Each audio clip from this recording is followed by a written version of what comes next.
Eto na nga mga chong, marami tayong basketball updates.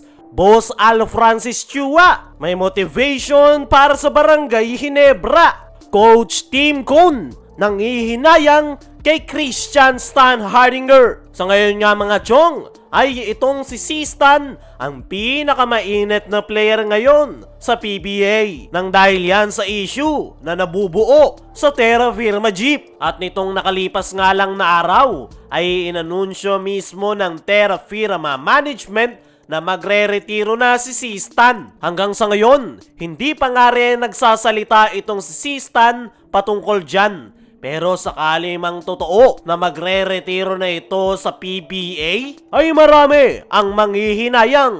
Kabilang na nga dyan itong si Coach Tim Cone.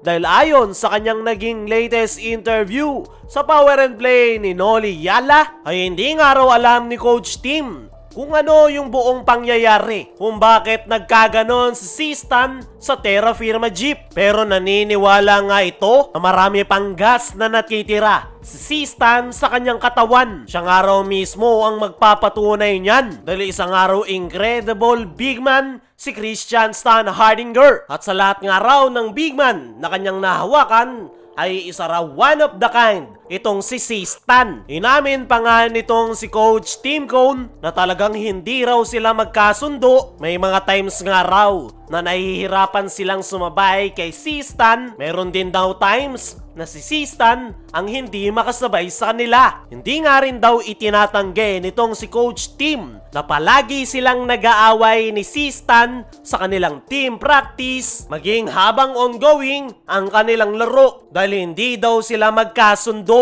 Kaya naman dumating nga raw sa point na kinailangan na nilang mag-move on sa isa't isa para sa ikabubuti nilang lahat. Patungkol naman sa issue na kinakaharap ngayon ni Stan ay wala nga raw idea si Coach Tim kung ano yung tunay na pangyayari. Pero naniniwala nga ito na hindi pa raw dapat mag-retire si Christian Stan Hardinger dahil napakarami pa daw nitong laro na pwede pang ilabas. Tinawag pa nga ni Coach Tim si Stan na good guy, hindi bad guy. Napakabait nga raw nito na player at mismong yung mga players niya raw sa Ginebra ang magpapatunay niyan. Kaya naman, ikinagulat daw talaga ni Coach Tim yung naging anunsyo ng Terra Firma na magre-retiro na ang kanyang former big man. Good guy, he's not a bad guy, he's a good guy. He and I never really got on the same page. You know, we struggled to get on the same page together, but we clashed a lot, there's no doubt. Sa ngayon ay hindi agree si Coach Tim Cone sa pagre-retire nitong si Christian Stan Hardinger.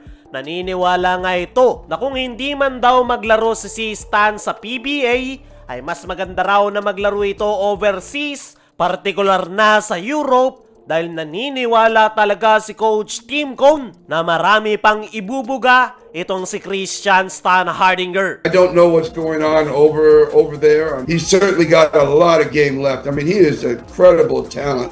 Ayon nga sa mga naging pahayag na yan nitong si Coach Tim Cone, ay ipiniliwanag niya nga kung bakit niya itinrade noon si Stan ay dahil hindi sila magkasundo. Labag man daw sa kanyang kalooban na bitawan si Stan ay kinailangan niya daw talagang gawin para sa ikakabuti ng Barangay Ginebra. We felt at one point he needed to move on, and then we felt that it might be better that he move on.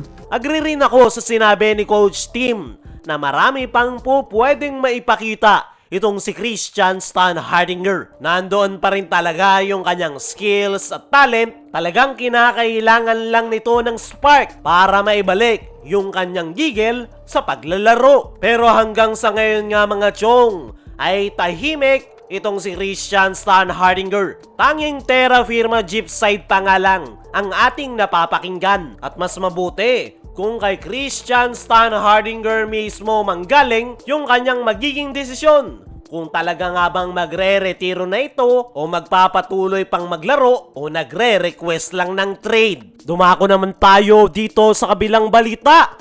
Boss Al Francis Chua, may motivation para sa Barangay Ginebra. Sa darating nga na December 11, ang magiging debut game ng Barangay Ginebra ngayong Commissioner's Cup. At nitong mga nakalipas nga lang na araw nagsimula yung team practice ng kanilang kupunan. At ayon nga sa ating mga trusted source, ay present si Boss Al sa naging practice ng Barangay Ginebra kung saan kinausap nito yung kanilang mga players. Mukhang minomotivate nga nitong si Boss Al ang Barangay Ginebra at kailangan nga nila yan matapos silang mabigo last PBA Finals. Mataas nga raw ngayon ang ine-expect nitong si Boss Al sa Barangay Ginebra dahil sa pagkakadagdag ni Troy Rosario. Binigyang challenge niya nga rin ang kanyang kupunan na kailangan ay makapagpakita ng solid performance simula elimination round hanggang makapasok sila